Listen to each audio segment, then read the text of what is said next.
శ్రీ విష్ణు రూపాయ నమశివాయ. గరిక లేకుండా గణేశుడి పూజ చేయం కదా, అసలు గణేశుడికి గరికకి ఆ సంబంధం ఏమిటండి?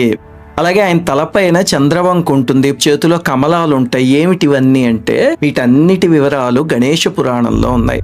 ఒకసారి దేవసభలో తిలోత్తమ నాట్యం చేస్తుంటే ఆమె అందాన్ని చూసి యమధర్మరాజు చెలించిపోయాడు. ఋషులు దేవతలు ఉన్నారని చాలాసేపు నిగ్రహించుకున్నా సరే చివరికి కామపీడితుడై వెళ్ళి ఆ సభలోనే అందరు ఎదురుగుండా ఆమెను కౌగిలించుకున్నాడు. తిలోత్తమ కూడా ఇబ్బంది పడింది. ఆయన అభాసుపాలయ్యాడు.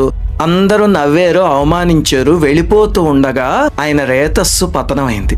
కామము అవమానము అవి రెండు కలగలిపిన క్షణంలో పడిన తేజస్సు కాబట్టి తామసిక రూపం ఉద్భవించింది.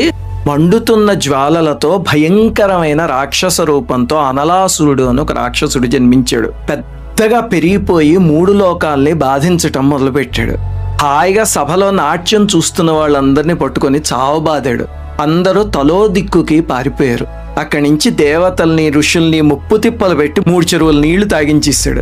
దాంతో దేవతలందరూ కలిసి త్రిమూర్తుల దగ్గరికి వెళ్తే త్రిమూర్తులేమో గణపతిని ప్రార్థించండి అని చెప్పారు. అప్పుడు గణపతిని ప్రార్థిస్తే స్వామి బాల రూపంలో దర్శనమిచ్చి నేను సంహరిస్తాను, మీరు నిశ్చింతగా ఉండండి అన్నాడు. తర్వాత గణపతి ఎంత ప్రయత్నించినా సరే అనలాసురుడు చావలేదు.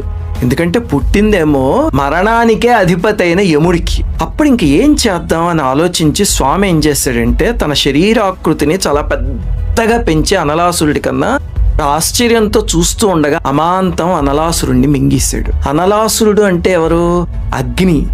అంతే. మరి స్వామి శరీరానికి తాపం కలిగింది. ఉపశమింపజేయడానికి ఏం చేశాడంటే ఇంద్రుడు చంద్రకళని ఇచ్చాడు తల మీద ధరించమని. అదే మనం స్వామి తలపైన చూసే చంద్రుడు. ఆ తాపం కొంతవరకు శమించింది. తర్వాత బ్రహ్మగారు సిద్ధి బుద్ధి అనే కన్యలని భార్యలుగా సమర్పిస్తే వాళ్ళ సపర్యలతో కొంత వేడిమి తగ్గింది. తర్వాత మహావిష్ణువు కమలాల్ని సమర్పిస్తే స్వామి అవి ధరించాడు. అవే మనం గణపతి చేతుల్లో చూసే కమలాలు. ఆ తర్వాత 80,000 మంది ఋషులొచ్చి చల్లటి గరికతో స్వామిని కప్పారు. అప్పుడు ఆ తాపం పూర్తిగా శాంతించి అప్పుడు గణపతి వరం ఇచ్చాడు, గరికతో పూజిస్తే తప్ప నా పూజకి ఎప్పుడు పరిపూర్ణత ఉండదు అని. స్వామి పూజలో గరిక చాలా ముఖ్యం. 21 దూర్వాంకురాలతో పూజిస్తే 100 యజ్ఞాల కన్నా ఎక్కువ ఫలితం అని పురాణంలో చెప్పారు. శ్రీమాత్రే నమః.